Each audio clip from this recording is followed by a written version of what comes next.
Hello viewers, welcome back to my channel Sauces and Spices. நான் Mrs Shanthini Yoganandhan. இன்னைக்கு நம்ம பாதுஷா எப்படி பண்ணுறதுன்னு பார்க்க போகிறோம். ஸோ உங்களுக்காக நான் ஈஸியாக செஞ்சு காமிச்சிருக்கேன். ஸோ இப்போ நம்ம வீடியோக்குள்ளே போகிறதுக்கு முன்னாடி உங்கள் எல்லாருக்கும் ரொம்ப நன்றி. சப்ஸ்கிரைப் பண்ண அத்தனை பேருக்கும். புதுசாக என் சேனல் பார்த்துட்டு இருந்தீங்கன்னா சப்ஸ்கிரைப் பண்ண மறந்துடாதீங்க. அப்படியே பக்கத்தில் இருக்க அந்த பெல் ஐக்கானும் ப்ரெஸ் பண்ண மறந்துடாதீங்க. நோட்டிஃபிகேஷன் உங்களுக்கு ஃபஸ்ட்டு வந்துடும். ஸோ இப்போ நம்ம வீடியோக்குள்ளே போய் எப்படி வந்திருக்குன்னு பார்க்கலாம்.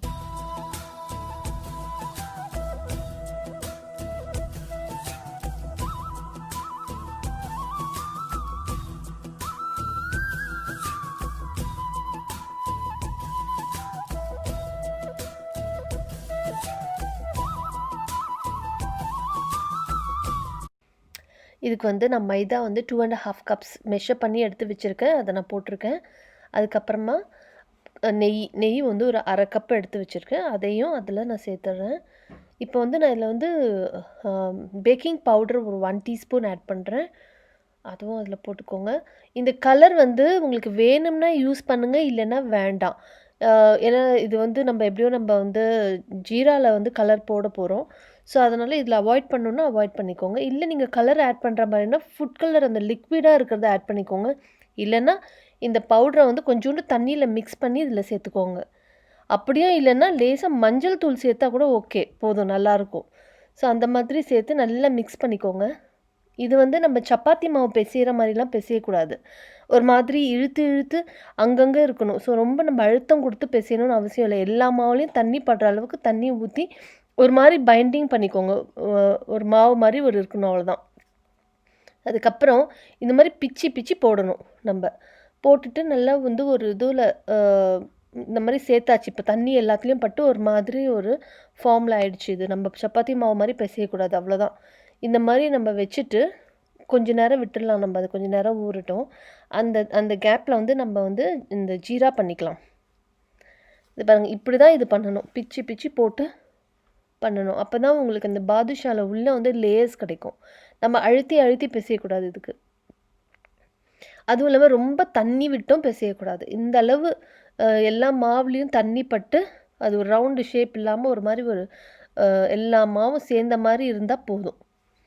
ஸோ இப்போ இந்த மாதிரி பண்ணி வச்சுட்டேன். நான் வச்சுட்டு கொஞ்சம் நேரம் நான் ஒரு 10 நிமிஷம் இதை விட்டுற போகிறேன். அதுக்குள்ளே நம்ம இது வந்து சிரப் எப்படி பண்ணுறதுன்னு பார்த்துக்கலாம். சர்க்கரை வந்து ஒரு 1/2 கிலோ எடுத்து வச்சுருக்கேன் நான். அதுக்கப்புறம் தண்ணி வந்து ஒரு 150 ml. பாதி தான் நம்ம யூஸ் பண்ணணும், பாதிக்கு பாதி நம்ம யூஸ் பண்ணணும். ஸோ அதனால் நான் என்ன பண்ணிட்டேன், இப்போ தண்ணி ஊற்றி மீடியம் ஃப்ளேமில் வச்சு இதை நான் கலந்து விடுறேன், சர்க்கரையெல்லாம் கரையிற வரைக்கும். இதில் வந்து நம்ம எப்பவுமே லெமன் ஜூஸ் யூஸ் பண்ணணும். ஏன்னா நம்மளுக்கு கிறிஸ்டலைசேஷன் ஆகிடும். அப்புறமா நம்ம ரொம்ப திக்காக யூஸ் பண்ண போகிறோம் நம்ம சிரப்பு. ஸோ அதனால் வந்து ஒரு 1/2 லெமன் ஜூஸ் நம்ம பிழிஞ்சு விட்டுக்கலாம். இல்லைன்னா ஒரு லெமனை கூட கட் பண்ணி அதில் போட்டுக்கலாம். அப்புறமா நீங்கள் ஆனால் எடுத்து விட்டுறணும். அதனால் பேசாமல் ஜூஸை ஊற்றிட்டா பெஸ்ட்டு. இப்போ வந்து இதில் பார்த்திங்கன்னா ஒரு பிஞ்சு சாஃப்ரானில் வந்து நான் வந்து சுடுதண்ணியில் ஊற வச்சுட்டு கொஞ்சம் ஆரஞ்சு ரெட் கலர் யூஸ் பண்ணியிருக்கேன். ஏன்னா அப்போ பாதுஷாக்கு நல்லா கொஞ்சம் நல்லாயிருக்கும் பார்க்குறதுக்கு. அதனால் நான் இந்த மாதிரி ஆட் பண்ணி வச்சுருக்கேன். அதை நீங்கள் சேர்த்துக்கோங்க. இல்லை சாஃப்ரான் கலரே போதும் அப்படின்னாக்கா அதோடு விட்டுருங்க. ரெட் கலரை ஆட் பண்ணணுன்னு அவசியம் இல்லை. ஆரஞ்சு ரெட் கலர், வெறும் சாஃப்ரானில் இருக்கிற கலர் போதும்னா விட்டுருங்க. அப்புறமா ஏலக்காய் பவுடர் அது ஒரு 1/4 டீஸ்பூன் சேர்த்துருக்கேன். நல்லா கொதிக்கணும். இப்போ வந்து இது வந்து பார்த்திங்கன்னா ஒரு ஸ்ட்ரிங் வர அளவுக்கு கொதிக்கணும், நல்லா கொதிக்கணும். அப்போ தான் நம்ம ரொம்ப தண்ணியாக இருந்துச்சுன்னா பாதுஷா நம்ம நினச்சி எடுத்தோம்னா அந்தளவுக்கு ஸ்வீட் இருக்காது அதில். ஸோ நல்லா கொதித்து ஒரு ஸ்ட்ரிங் வர அளவுக்கு நம்ம விட்டோம்னு வச்சுக்கோங்களேன், நல்லா அந்த பாதுஷாவில் ஸ்வீட் நல்லா திக்காக கோட் ஆகிட்டு நல்லா ஊறி இருக்கும். அது ரொம்ப நல்லாயிருக்கும். ஸோ அதனால் நல்லா கொதிக்க விடுங்க. நல்லா கொதிக்க வச்சுட்டு இப்படி எடுத்து பாருங்கள். உங்களுக்கு அதில் ஒரு ஸ்ட்ரிங் வர வரைக்கும் பர்ஃபெக்டாக இருக்கணும்னு அவசியம் இல்லை. நீங்கள் அப்படி இல்லைன்னா நம்ம ஒரு தட்டில் போட்டிங்கன்னா அது வந்து இப்படி நகராமல் இருக்கணும். இப்படி ஒரு இப்படி சாய்ச்சிங்கன்னா அவ்வளோதான். இந்த அளவுக்கு மூமெண்ட் இருந்தால் போதும். அதுக்கப்புறமா அது ரொம்ப தண்ணி மாதிரி ஓடக்கூடாது. இந்த அளவுக்கு இருந்தால் போதும் நம்மளுக்கு. அப்போ நம்ம இறக்கி வச்சிடலாம். இறக்கி வச்சுட்டு இப்போ நம்ம ஃபாஸ்ட்டாக பண்ண ஆரம்பிச்சிடலாம். ஏன்னா இப்போ நம்ம வந்து ஜீரா ரெடி பண்ணி வச்சுட்டோம். அது ஃபுல்லாக ஆறிடக்கூடாது. அதுவும் ஒரு மீடியம் ஹீட்டில் இருக்கணும் இல்லையா? ஸோ அதனால் நம்ம ஃபுல்லாக ஃப்ரை பண்ணிடலாம். இப்போ பாருங்கள், அந்த மாவை எடுத்து நான் திருப்பியும் ஒரு வாட்டி நான் இந்த மாதிரி பிச்சு பிச்சு போட்டு நான் எப்படி பண்ணுறேன்றதை பாருங்கள். அதே மாதிரி பண்ணிங்கன்னா பாதுஷா நல்லா லேயராக கிடைக்கும் உங்களுக்கு. இந்த மாதிரி இழுத்து நான் ஃபாஸ்ட் பண்ணாமல் வீடியோ வந்து ஸ்லோவில் தான் கரெக்டாக இதில் மோடில் தான் காட்டுறேன். இந்த மாதிரி பாருங்கள், இழுத்து விட்டுக்கோங்க.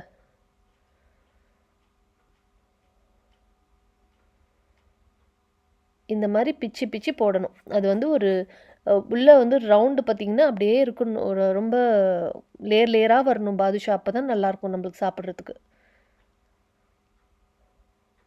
அந்த மாதிரி கொஞ்சம் நேரம் நல்லா பண்ணிவிட்டு, செகண்ட் வந்து நீங்கள் இந்த மாதிரி கொஞ்சம் நல்லா தட்டி விட்டுட்டு, இந்த மாதிரி சப்பாத்தி கட்டையிலையாவது இல்லைன்னா கையில் கூட தட்டிக்கலாம். நீங்கள் நல்லா தட்டிட்டு பாதியாக கட் பண்ணிவிட்டு அதுக்கு மேலே வச்சு திருப்பியும் அதை நல்லா ஃப்ளாட் பண்ணுங்கள். இந்த மாதிரி ஒரு 6-7 டைம்ஸ் பண்ணுங்கள். மாற்றி வச்சு இந்த மாதிரி ஃப்ளாட் பண்ணும்போது உங்களுக்கு லேயர்ஸ் கிடைக்கும். அதுக்கப்புறமா நீங்கள் ரவுண்டு பண்ணிக்கலாம். இந்த மாதிரியே ஒரு 6 to 7 டைம்ஸ் நீங்கள் பண்ணிட்டு இருந்தீங்கன்னா உங்களுக்கு ஒரு மாதிரி நல்லா கிடைக்கும். நீங்கள் பண்ணும்போது தெரியும். ரொம்ப ஈஸி இது. நம்ம பரோட்டாக்கோ இல்லை நான்கோ நல்லா அழுத்தி பேசிடுறோம்ல, அவ்வளோ கஷ்டமே கிடையாது. இது ரொம்ப ஈஸி. பிசைஞ்சிட்டு உடனே கூட நம்ம பண்ணிடலாம். பட் நம்ம கொஞ்ச நேரம் நம்ம வச்சுருந்தோம், ஏன்னா நம்ம இந்த சுகர் சிரப் பண்ணணும்னு சொல்லிட்டு. இது ரொம்ப ஈஸி. ஏன்னா இது நம்ம ரொம்ப அழுத்தி பிசையணும்னு அவசியமே இல்லை. சும்மா கூட நம்ம அப்படி பண்ணிவிட்டு நம்ம இந்த மாதிரி ஒன்று மேலே வச்சு எடுத்தோம் பாருங்கள். இப்போயே எனக்கு ஓரளவுக்கு நல்ல லேஸ் வந்துடுச்சு. அவ்வளோதான். ஃபஸ்ட்டு நல்லா பிச்சு போட்டோம். அடுத்தது வந்து இந்த மாதிரி தட்டி கட் பண்ணி மேலே வச்சு பண்ண போகிறோம். அது ஒரு 6 டைம்ஸ் பண்ணிக்கோங்க. 6 to 7 டைம்ஸ் பண்ணுங்களேன், பரவாயில்ல. உங்களுக்கே அதை பார்த்தா தெரியும், கட் பண்ணும்போது ஒரு லைன்ஸாக வரணும். அவ்வளோதான். அந்த மாதிரி பண்ணுற வரைக்கும் ஒரு 6லேருந்து 7 வாட்டி பண்ணிவிட்டு பாருங்க, நான் அதை பண்ணிகிட்ருக்கேன். அதே போல் தான்.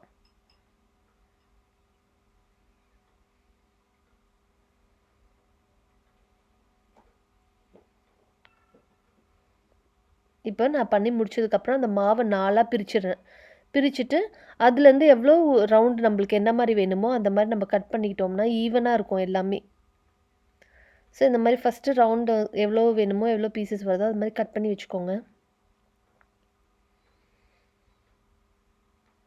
இது பாருங்கள், நான் எப்படி பண்ணுறேன்றதை பாருங்கள்.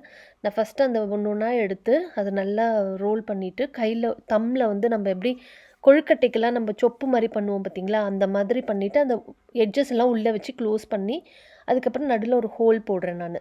இப்போ நான் உங்களுக்கு வந்து ஸ்லோவாக காட்டுறேன். அதே போல் சொப்பு மாதிரி பண்ணிக்கோங்க.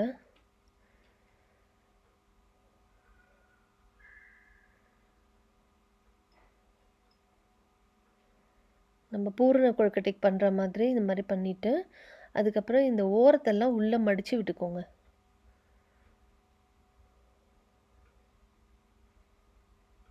வெத்தலை பாக்கு மடிக்கிற மாதிரி மடிச்சுட்டு அதை அப்படியே வச்சுட்டு சென்டரில் ஒரு ஹோல் போட்டுக்கோங்க. இப்போ கொஞ்சம் பார்க்க நம்மளுக்கு அந்த பாதுஷா ஷேப் வருது இல்லையா? ஸோ இந்த மாதிரி இதில் நிறைய டைப் பண்ணலாம் நம்ம. அதாவது நிறைய மாதிரி ரவுண்டு பண்ணலாம். இப்படியே தான் பண்ணணும்னு இல்லை, சும்மாவே கூட நீங்கள் ரவுண்டு பண்ணி ஹோல் பண்ணாலும் லேஸ் வரும். ஏன்னா நம்ம நல்லா பண்ணியிருக்கோம், நல்லா இழுத்து பிச்சு பண்ணியிருக்கோம். ப்ளஸ் இந்த மாதிரி 6 to 7 டைம்ஸ் நம்ம மேலே போட்டு பண்ணி அப்போயே ஒரு லேயர் வந்துடுச்சு. ஸோ இந்த அளவு தான். இவ்வளோ தூரம் பண்ணலைன்னா கூட நீங்கள் சும்மாவே ரவுண்டு பண்ணி ஹோல் போட்டாலும் உங்களுக்கு நல்லா வரும். பட் நான் வந்து எப்பவுமே இப்படி தான் பண்ணுறது. ஸோ அதனால் நான் பண்ணி காட்டுறேன் பாருங்கள். இப்படியும் பண்ணலாம்.